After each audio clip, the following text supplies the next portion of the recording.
पाकिस्तान के मुख्तलिफ हिस्सों में इन दिनों मानसून की शदीद बारिशें जारी हैं, जिनके बायस पहाड़ी इलाकों में भी लैंडस्लाइडिंग और सैलाबी सूरत हाल का सामना करना पड़ रहा है। ऐसे में सोशल मीडिया पर नारान से एक वीडियो सामने आई जिसे देखने वाले खौफजदा हो गए।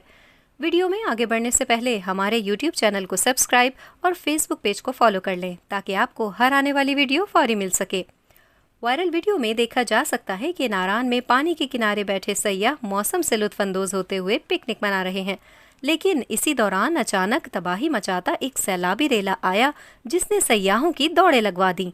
इलाके में मौजूद तमाम अफराद सैलाबी रेले से खौफजदा होकर अपनी जगह छोड़कर भाग निकले, जिसके बाद रेले ने पिकनिक पॉइंट पर तबाही मचाई और फूड स्ट्रीट को भी बहा ले गया। अंकल ये क्या ले चला गाड़ी है ना, हम लोग भी जाएंगे।